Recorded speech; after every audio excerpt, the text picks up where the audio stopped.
Right. A fantastic start to the earnings season. UBL ने 5.68 post किया during the second quarter of this year.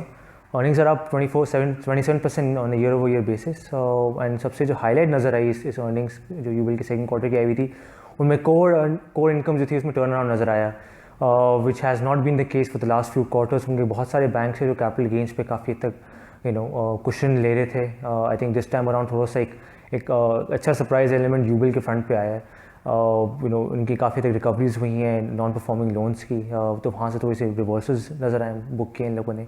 इसके अलावा जो आपके अक्रूड इंटरेस्ट एंड मार्कअप जो उनके प्रीवियसली जो उनके बुक्स में थे वो ऑब्वियसली जाके रियलाइज़ हुए हैं. सो आई थिंक वहाँ से आपके ओवरऑल अगर बात की जाए yield on loans that have also improved on a quarter basis. So on a very good result on UBL's part. Asset quality concerns भी सच नहीं है. Cost efficiencies have come into play.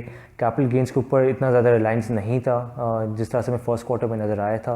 So all on a very good result and then they actually manage to set the benchmark high for some of the other banks.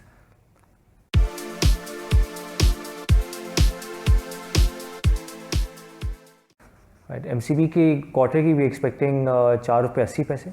अगर half year की बात की जाए that sums up to 10.3 rupees. अगर quarter की देखी जाए तो सेम पीरियड लास्ट से कंपेयर करें तो 2% डाउन होगी year over year. So flattish earnings हम एक्सपेक्ट करें फॉर एमसीबी. फर्स्ट क्वार्टर में जो एक्सपेक्ट कर रहे थे लोग कैपिटल गेंस के अंदर सपोर्ट आएगा वो नहीं आया था. बाकी बैंक्स जैसे यूबीएल के केस में नज़र सब्सटैंशियल कैपिटल गेंस बुक किए थे. ABL was a surprise to considering the fact कि लास्ट ईयर में काफ़ी कंसिस्टेंटली लोग कैपिटल गेंस फ्रंट पे थे. सो इस time around considering interest rate cut भी हुआ 25 बेसिस पॉइंट का मई के अंदर, उसके बाद जाके प्रॉब्ली अगर को पूरे साल की अर्निंग्स सस्टेन करना है तो प्रॉब्ली कैपिटल गेंस के अंदर से हम लोग सरप्राइज एक्सपेक्ट कर सकते हैं एमसीबी की. कोर अर्निंग्स की बात की जाए तो आई थिंक ऑल इन ऑल थोड़ा सा रीप्राइसिंग इफेक्ट जो कि बाकी अक्रॉस द बोर्ड नज़र आया बैंक्स में वो भी एक्सपेक्टेड है एमसीबी में अप्लाई होगा. Earnings will come of core earnings की बात जहाँ तक की जाए. जहाँ तक एसेट क्वालिटी की बात की जाए MCB has always stood out with regards to asset quality. इस quarter is going to be no surprises as such. इनका चूँकि जो इनकी जो एक्सपोजर भी दैट्स लिमिटेड टू पाकिस्तान. अगर बाकी बैंक्स में कंपेयर की जाए जैसे यूबीएल इन हबीब उनका मिडल ईस्ट एक्सपोजर भी काफ़ी ज़्यादा है तो इनके केस में अप्लाई नहीं करता. तो एसेट क्वालिटी फ्रंट पे probably provision reversals could be a possibility. I think वहाँ से आपको सपोर्ट मिल सकती है. Capital gains like I said वहाँ से भी आपको एक अपसाइड का रूम नज़र आ जाता है. जो इंटरेस्ट रेट कट नज़र आया 25 बेसिस पॉइंट का अगेन उसकी वजह से भी आपको वी कैन एक्सपेक्ट के वहाँ से को अर्निंग्स थोड़ी सी पेयर ऑफ होंगी. कुछ देखा जाए इनकी जो टी बिल्स में लोग इनकी जो एक्सपोजर था जब वो मिच्योर आपके हुए हैं ड्यूरिंग द सेकंड क्वार्टर वो री इन्वेस्ट हुए हैं जो एट लोअर रेट्स. तो वहाँ के एंड से भी देखा जाए तो probably repricing effect and re investment to slight extent will take place during in the second quarter. तो उस लिहाज से देखा जाए core earnings will come of but I think थोड़ी सी सपोर्ट उनको मिल सकती है from the non core income side. तो उसकी वजह से प्रॉब्ली वी कैन एक्सपेक्ट कि 4.8 तक प्रॉब्ली फ्लैटिश अर्निंग्स मेंटेन कर लें but again upside potential remains.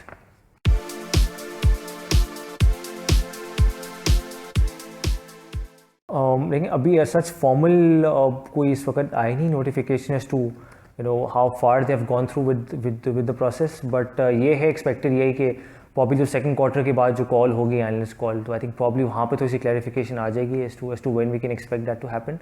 अभी तक फॉर्मल कोई सच अभी क्लैरिफिकेशन नहीं as to whether transaction will go through और नॉट. बट बात वही आती है कि एनआईबी के एंड से थोड़ी एक्सपेक्टेशन है कि एमसीबी के लिए कुछ पॉजिटिव ट्रिगर्स हैं. जिस तरह से जैसे एनआईबी के अगर आप बुक्स देखें तो वहाँ पे एनपीएल जो हैं वो तकरीबन 23 अरब के वहाँ पर हैं already booked.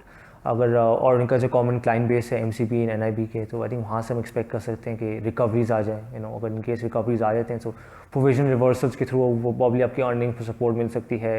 In terms of interest income है जो अक्रूड इंटरेस्ट पुराना पड़ा होगा वहाँ के से रिकवरीज आपकी आ सकती हैं. तो all in all positive triggers हैं. इसके अलावा अगर हम बात की जाए तो जो उनका एमसीबी इस्लामिक बैंक एक्स्टैब्लिश हुआ था एक सेपरेटली एक डिफरेंट एंटिटी ने इस्टैब्लिश की थी वहाँ से प्रॉब्ली वी कैन एक्सपेक्ट कि उनका एक ऑलरेडी एक इस्टैब्लिश इंफ्रास्ट्रक्चर है उसी को यूज़ कर लें तो सपोर्ट मिल जाए इस्लामिक बैंकिंग की तरफ जो इनका फोकस रहा है लेटली. तीसरा रीज़न हो सकता है कि डिफॉल्ट टैक्स लाइबिलिटीज़ जो उनकी एनआईबी की बुक्स ऊपर हैं वो एमसीबी में रिफ्लेक्ट होने लग जाएँ. सो इफ दैट हैपेंस तो प्रॉब्ली टैक्स एडवांटेज थोड़ा सा उनको मिल जाए for a very short period of time. So all on positive triggers हैं NIB की केस में but again we all of us are still waiting कि whether it's going to go through or not. अभी तक कोई formal company के end से अभी तक कोई अभी तक सच नोटिस नहीं आया.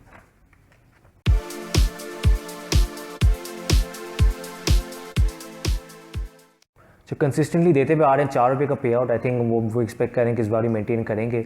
पूरे साल की बात की जाए, I think they will be able to maintain the पे आउट रेशियो। इस क्वार्टर की हम एक्सपेक्ट करें 4 रुपये, हाफ ईयर की 8 रुपये हो जाएगी, पूरे साल की 16 रुपये आपकी बन जाती है। So I think in the medium term as well you can expect कि एमसीबी, चूँकि इनका capital adequacy ratio is substantial enough right now कि वो अपना पे आउट मेंटेन कर सकते हैं, unlike in the case of some of the other bank जिनका लिक्विडिटी रेशियो थोड़ा सा लो है बेसल 3 क्राइटेरिया के हिसाब से।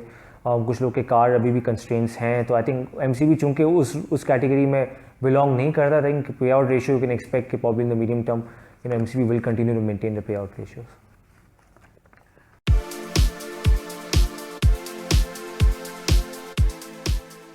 अच्छा, रिस्क में आ सकता है probably lower than expected capital gains. First quarter was a little surprising with regards to capital gains. Second quarter can again be a very similar scenario in case of MCB.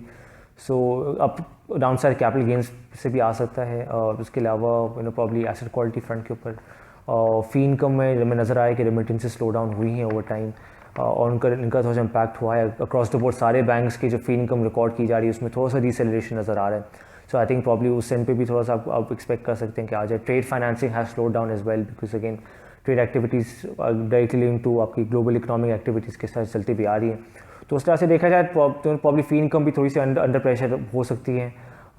So down side का potential है।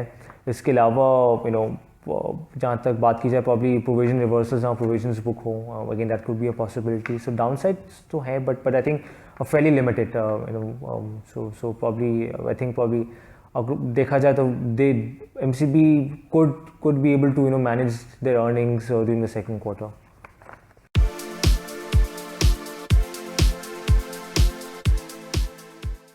So Allied Bank का coming week में expected result Allied Bank का, so my expectation है कि 2.45 rupees for the quarter। पूरे half year की बात की जाए तो वो 6.66 बन जाता है आपका। डिविडेंड एक्सपेक्टेशन है 1.75 जो कि लोग मेंटेन करते हुए आ रहे हैं। सो वो हम एक्सपेक्ट करके डिविडेंड के एंड के भी 1.75 पे आउट करना चाहिए। सो ऑल ऑन रिजल्ट की बात की जाए तो आई थिंक इट्स एक on year over year basis देखा जाए तो एक डिक्लाइन एक्सपेक्ट कर रहे हैं हम लोग, एक स्टीप डिक्लाइन एक्सपेक्ट कर रहे हैं। उसकी वजह जो बनती हुई आ रही है कि हर साल अगर आप उनके अकाउंट्स देखें तो सेकंड क्वार्टर के अंदर अदर इनकम में इनका एक वन ऑफ नंबर आता था जो कि डिफर्ड टैक्स रिफंड्स के फॉर्म में होता था, और वो एक सब्सटैंशियल नंबर होता था। उसकी वजह से earnings generally tend to be on the higher side second quarter के अंदर। अब चूँकि उन्हें 2014 तक रियलाइज़ कर चुके हैं वो डिफर्ड टैक्स रिफंड्स, तो वो 2015 के अब इतने ज़्यादा नहीं हैं, तो प्रॉब्ली इस साल हम एक्सपेक्ट कर सकते हैं कि वो जो एक सिग्निफिकेंट एक वन ऑफ नंबर आता था वो इस साल से रिफ्लेक्ट ना करे अकाउंट्स में। So with that in place I think probably हम लोग एक्सपेक्ट कर सकते हैं कि एक स्टीप डिक्लाइन होगा on the year over year basis. इसके अलावा अगर बात की जाए तो capital gains was substantial during the first quarter, probably second quarter में नॉर्मलाइज हो जाए। कोर इनकम की बात की जाए similar to other banks, I think all in all देखा जाए तो वहाँ पर repricing effect and re investment risk का एलिमेंट नज़र आएगा। कोर इनकम गिरती हुई नज़र आएंगी हम लोग को। 25 बेसिस पॉइंट जो कट हुआ था इंटरेस्ट रेट का मई के अंदर, उसका भी इम्पैक्ट रिफ्लेक्ट होगा, क्योंकि आप जो भी लोन्स दे रहे हैं वो लोअर रेट्स दिए जा रहे हैं। जो आपके टी बिल्स मैच्योर हुए हैं सेकंड क्वार्टर के अंदर वो लोअर रेट पे री इन्वेस्ट हुए हैं। So all in repricing effect हो सकता है। हाउएवर अगर आप सिस्टमिक लेवल पे देखा जाए तो एसेट क्वालिटी इंप्रूव हुई है, रिकवरीज हुई हैं, जैसा यूबिल के केस में सरप्राइज नज़र आया था हम लोग को in the form of recoveries, और इंटरेस्ट इनकम भी थोड़ी सी जैकअप हुई थी। Similarly EBL and some of the other banks के लिए भी देखा जाए अप्लाई कर सकता है। प्रॉब्ली वहाँ से कोर इनकम साइड पे वी कैन एक्सपेक्ट कि थोड़ी सरप्राइज आ सकते हैं। तो EBL के केस में यह आ जाता है। जहाँ तक प्रोविजंस की बात की जाए तो अगेन रिवर्सल्स के भी एलिमेंट आ ही जाता है, क्योंकि EBL का भी जो पोर्टफोलियो है ऑपरेशंस का it's very much focus towards Pakistan. So we not really expecting कि प्रोविजंस के एंड पे थोड़े से रिस्क एज सच हैं EBL के लिए। सो आई थिंक पॉजिटिव्स हैं। फ़ी इनकम की बात की जाए आई थिंक वही ट्रेड फाइनेंस रिलेटेड ड्रैग है, again as link to the commodity cycle the global economic activities. So वहाँ से आपको what we can expect drag आ सकता है। Capital gains could be a surprise element. Other income भी depressed रहेंगी because वो एक वन ऑफ जो इवेंट होता था वो इस बार नहीं होगा। So all in all, not as good as some of the other banks. ABL is this time around according to what we are expecting. But again, room for surprises are there.